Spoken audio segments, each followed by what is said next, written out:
Oi cinéfilos, meu nome é Carolina e bem-vindos a mais um vídeo do Assista um Filme. E no vídeo de hoje, em homenagem ao lançamento de O Mandaloriano e Grogu, que estreia nesta quinta-feira, hoje eu vim falar sobre a série The Mandalorian. Eu admito que eu demorei mais tempo do que eu deveria pra finalmente assistir The Mandalorian, mas felizmente ela é realmente tudo isso que falam. A série nos engaja com muita facilidade do começo até o fim, em parte por conta do seu protagonista, o Mandaloriano, mais tarde apresentado como Din Djarin. Um personagem misterioso, com poucas falas, mas que nos impressiona nas cenas de ação com muita habilidade. Parte desse mistério todo vem das inspirações do criador da série, o Jon Favreau, que vem das histórias de faroeste. A série toda é construída sendo esse western espacial, desde a sua trilha sonora, cenários e do seu protagonista, que nos intriga e também leva muito a sério a honra. Segundo seu criador, o Mandaloriano foi muito inspirado em Clint Eastwood e seu personagem Man with No Name na trilogia dos dólares de Sergio Leone. Até a capa do Mandaloriano lembra o poncho do Clint Eastwood. Além disso, a série também se inspira nos filmes de Akira Kurosawa e também no próprio personagem do Han Solo, que também, assim como o nosso protagonista, era um caçador de recompensas. E parte dessa inspiração também vai para os outros personagens, não só o protagonista, que também são ambíguos, sendo movidos também por crenças, interesses e amizades. E bom, já deixando claro aqui que nesse vídeo terão spoilers sobre a série O Mandaloriano e também o livro de Boba Fett, já que eu quero fazer um grande esquenta aí para se preparar para os filmes. Essa é a primeira série live action canônica dentro do universo Star Wars e ela se passa aproximadamente 5 anos depois dos eventos de O Retorno do Jedi e 25 anos antes dos eventos de O Despertar da Força, dando um bom espaço temporal para vários acontecimentos. E apesar de se passar pós a queda do Império dentro do universo Star Wars, a série mostra como os apoiadores ainda continuavam muito ativos, muitas vezes agindo pelas sombras, um desses ativos sendo justamente o personagem O Cliente, que marca o nome do primeiro episódio da série. Na história acompanhamos um Mandaloriano que atua como caçador de recompensas. Em uma de suas missões, o Cliente pede para ele recuperar um alvo. Chegando no local, ele dá de cara com uma criança, conhecida na internet como Baby Yoda, e o entrega pro tal do Cliente. Mas pouco antes de ir embora do planeta, o Mandaloriano se arrepende e volta a buscar a criança, o que desencadeia diversas consequências. E tal qual o Din Djarin nos impressiona, a série também tem um grande acerto, que é justamente a figura da criança, que mais tarde a gente passa a conhecer pelo seu verdadeiro nome, que é Grogu. O Grogu é um Jedi que foi salvo durante a Ordem 66 e a ascensão do Império, sendo escondido por muitos anos até que ele enfim é encontrado novamente pelo Mandaloriano. O personagem é da mesma espécie que o Mestre Yoda, embora ainda não tenham feito nenhum tipo de relação ali entre os dois além da própria aparência, mas ainda é muito novo, necessitando de muitos cuidados e treinamento. E para além do personagem nos conquistar por conta do seu carisma e por ser realmente super fofo e funcionar muito bem aqui dentro da história, eu gosto muito do fato deles demorarem para realmente mostrar todos os poderes e habilidades que o Grogu tem, trabalhando devagar com o personagem, o que dá abertura de cenas muito legais e marcantes e de certa forma também nos faz pensar sobre os projetos futuros com o personagem. Afinal, na série ele é apenas uma criança. E uma curiosidade muito legal é que a participação do Grogu dentro da série foi mantida em segredo até o lançamento da série no Disney Plus, o que inclusive acabou afetando até mesmo a produção de bonecos ali para serem vendidos do personagem, o que claro teve muita procura depois que a série foi lançada, porque ele foi um grande sucesso. E eles esconderam justamente porque eles queriam muito que fosse essa grande revelação. E eu também gosto muito que o Grogu, ele não é feito de CGI como o Yoda nos episódios 1, 2 e 3, e sim, ele é um animatron, tal qual o Yoda, né, nos episódios 4 e 5. Inclusive, na maioria das cenas, até 5 marionetistas moveram os olhos, a cabeça e os braços do Grogu. E durante a produção da série, depois de fazer alguns takes com o boneco do Grogu, eles resolveram fazer uma tomada sem utilizar esse boneco para que fosse substituído com CGI na pós-produção. Porém, foi aí que o diretor Werner Zorg, que dentro da série interpreta o Cliente, entrou e falou que eles não deveriam fazer isso. Até mesmo chamando a produção de covarde e falando que as cenas usando o boneco estavam ótimas. E no final foram essas cenas usando o boneco do Grogu que foram utilizadas como tomada final. E eu acho que parte também do sucesso do Mandaloriano também vem pela série ser essa grande expansão do universo de Star Wars, apresentando a gente a diferentes culturas, povos e planetas, trazendo aventuras em engajantes envolvendo o Mandaloriano e o Grogu ajudando diversas pessoas nas mais diversas missões. E eu acho que pra quem é fã de Star Wars não tem como não gostar dessa série, sendo os momentos em que eles encontram coisas novas ali pra dentro da franquia, ou principalmente, pra mim foi muito esse o caso, quando eles se reencontram com personagens já tão queridos dentro da franquia, como a Ahsoka, o Luke Skywalker, o R2-D2 e o próprio Boba Fett. Por acompanhar as aventuras dos personagens, a série é construída de uma forma meio episódica, ou seja, cada episódio tem um núcleo de pessoas diferentes, geralmente missões completamente distintas em planetas também diferentes. Mas uma coisa legal é que dá abertura para a volta de alguns personagens, né? Alguns personagens que aparecem na primeira vão aparecer nas outras temporadas também, né? Esses amigos que o Mandaloriano faz ali ao longo do caminho, o que é sempre muito legal. Mas apesar de ser episódico, a série tem meio que uma narrativa de fundo que conecta todos esses episódios, que é justamente a narrativa que mais conecta a série com os eventos de Star Wars, que é envolvendo o grande vilão Moff Gideon, interpretado pelo Giancarlo Esposito. Moff Gideon é quem deseja capturar Grogu, realizando pesquisas envolvendo clonagem. Tudo isso pensando na volta do Império, o que dá uma abertura interessante para eventualmente juntar com os eventos dos episódios 7, 8 e 9. Eu gosto muito do Giancarlo Esposito desde Breaking Bad, eu acho que faz total sentido ele sempre ser escalado para interpretar vilões e esse tipo de personagem, porque ele se sai muito bem criando esses personagens que são frios, cruéis e muito malvados. E uma coisa que eu acho muito legal aqui dentro de Mandalorian é que apesar de a gente ter vários personagens que são muito ambíguos, principalmente os coadjuvantes e o próprio Mandaloriano, os vilões realmente são vilões, acreditando fielmente em tudo que o Império representa e principalmente querendo muito a volta dele. Na primeira temporada, então, acompanhamos o Mandaloriano e o Grogu em diversas aventuras, principalmente fugindo, então, de caçadores de recompensas e oficiais do Império que querem muito capturar o Grogu. Todos os eventos da primeira temporada servem pra gente conhecer ainda mais o Grogu e os seus poderes e também pra gente entender que mesmo tentando fugir ali dos seus raptores, o Grogu e o Mandaloriano nunca estarão seguros, precisando, no final da temporada, enfim, enfrentar, então, o Moff Gideon. Devo dizer que na primeira temporada, pra mim, o grande destaque ficam com os últimos 3 episódios, né? Os últimos 2 que são extremamente conectados, ligando com essa questão dos vilões. Sexto episódio, que é particularmente um grande favorito meu, em que a gente acompanha o Mandaloriano em uma missão tentando tirar um prisioneiro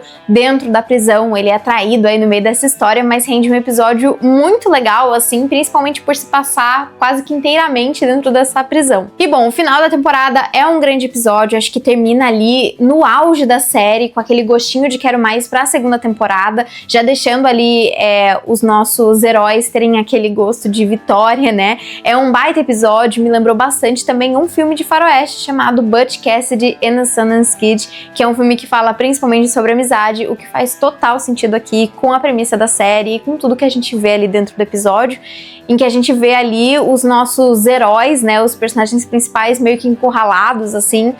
Enfim, é um baita episódio e acho que termina a primeira temporada de uma forma perfeita. E a situação da primeira temporada também, de certa forma, faz o terreno para os acontecimentos da segunda. No final da primeira temporada, Din Djarin descobre que grande parte dos Mandalorianos foram mortos por tentar proteger ele e Grogu no começo da primeira temporada. E agora ele tem como missão achar o povo do Grogu, os Jedi, para que ele receba o seu treinamento e também achar mais Mandalorianos. Também nessa busca que faz parte da série como um todo de reerguer o povo mandaloriano que tá em extinção. E por conta disso, durante a segunda temporada, a gente vai então aprendendo um pouco mais sobre a cultura dos Mandalorianos. Tanto os Mandalorianos, o povo que veio do planeta Mandalor, que foi destruído, quanto os Mandalorianos que seguem essa religião que o Din Djarin também segue, que é essa coisa de não poder tirar o capacete, de seguir o caminho, né? E durante essa história toda, a gente acaba conhecendo a Bo-Katan, que é a grande pretendente a liderar os Mandalorianos, a querer juntar todo mundo, reviver o planeta Mandalor que tinha sido destruído e fazer o povo prosperar, e ela então busca mais do que tudo tentar achar o Sabre Negro, que seria esse grande objeto que faria com que os povos se unissem novamente, segundo a lenda. A segunda temporada então conta com a volta de alguns personagens da primeira e também com maior envolvimento do Mandaloriano com os eventos causados pela crescente do Império. E se o final da primeira temporada já é bom, o final da segunda é uma obra-prima, assim, e finaliza com perfeição tudo que a gente vinha vendo dentro da série. Você tem uma trama muito bem amarrada, os mocinhos vencem, o vilão é preso, você tem a grande aparição de Luke Skywalker no final da temporada, que foi um grande evento na internet e que é uma aparição emocionante para quem é fã de Star Wars. Eles fazem uso de vários efeitos para rejuvenescer o Mark Hamill para participar do episódio. Tem o R2-D2, tem uma baita despedida entre o Grogu e o Mandaloriano, super emocionante. O Grogu então vai treinar com os Jedi, o Mandaloriano termina a sua missão, que era retornar o Grogu ali pro povo dele, que eram os Jedi, e finaliza dessa forma praticamente perfeita. E basicamente a série podia terminar aí na segunda temporada. Mas aí eles fizeram a terceira temporada. E vou dizer o seguinte, eu sei que quando a terceira temporada terminou ali, muita gente não gostou de muita coisa e que foi muito criticada. As notas da terceira temporada mesmo são muito abaixo do que a gente viu na primeira e na segunda, segundo o IMDb. Mas eu assisti a terceira temporada com a série já finalizada, já sabendo das críticas, já sabendo de tudo que todo mundo já tinha reclamado. Então eu acho que eu assisti com outros olhos e eu devo dizer que eu fiquei até que bem contente com algumas das ideias apresentadas aqui, embora também acho que a existência da terceira temporada não é necessariamente necessária. Em parte porque eu acho que a segunda temporada finaliza com perfeição, assim. Talvez fosse o caso de fazer esse filme do Mandaloriano e Grogu, porque são personagens queridos, a gente quer ver mais deles logo depois da segunda temporada, né? Talvez não fazer essa terceira.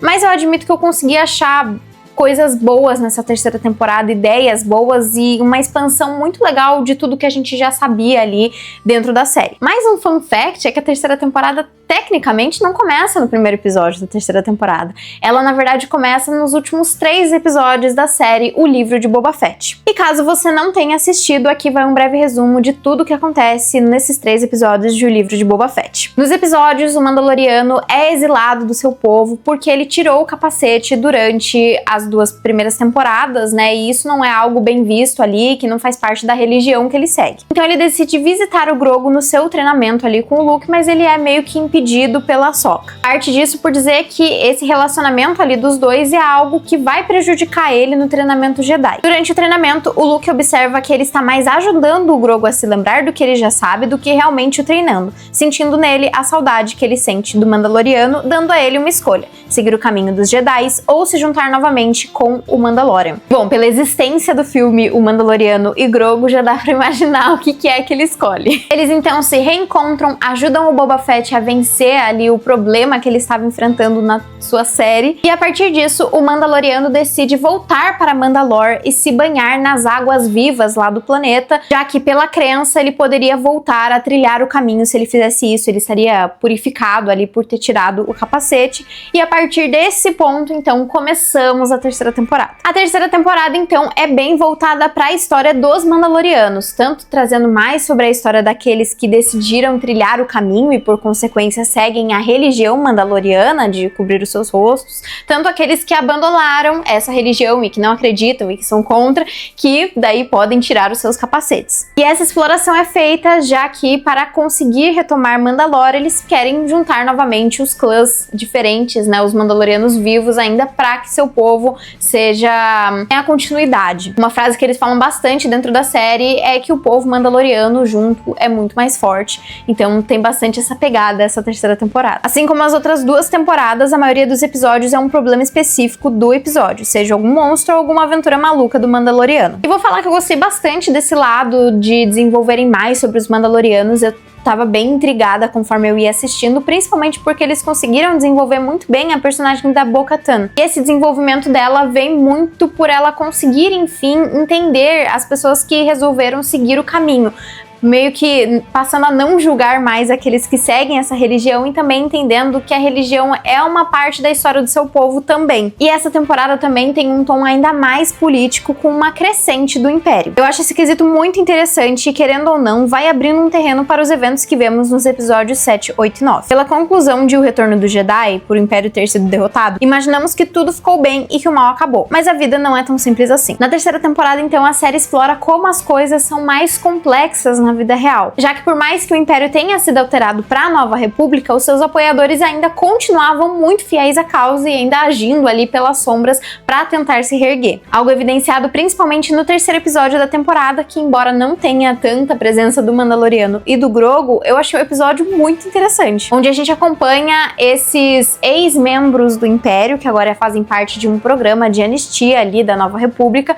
e meio que estão deixando para trás, mas a todo momento você vê eles meio que relembrando de alguma coisa do Império com muito carinho, que é um tanto esquisito ali dentro da história. Ainda sobre seu lado político, a série traz um pouco sobre a burocracia dentro da Nova República, que conta com leis e normas que nem todos concordam, também tendo pessoas corruptas dentro do seu sistema. E pra mim, então, os grandes pontos altos dessa temporada fica justamente com o que já tinha funcionado nas temporadas anteriores, principalmente as trocas entre o Mandaloriano e o Grogu, né? O Grogu que é esse grande acerto dentro da série, e também a presença do grande vilão, que é o Moff Gideon. E aqui eu destaco principalmente o último episódio da terceira temporada, em que os Mandalorianos vão, enfim, para Mandalore, né, tentar reerguer ali o seu planeta, e eles são encontrados por uma armadilha do Império, e que tem ali, enfim, o Moff Gideon, temos uma grande batalha e temos principalmente o Grogu e o Mandaloriano lutando lado a lado, né, o Grogu usando a força e o Mandaloriano usando suas armas e táticas de luta, o que é muito legal e que me deixou ainda mais animada pro que a gente vai ver dentro do filme. E agora falando brevemente sobre as minhas expectativas pro filme, eu vou com expectativas muito altas, principalmente levando em consideração tudo que a gente viu dentro da série, tanto narrativamente falando, já que foi uma série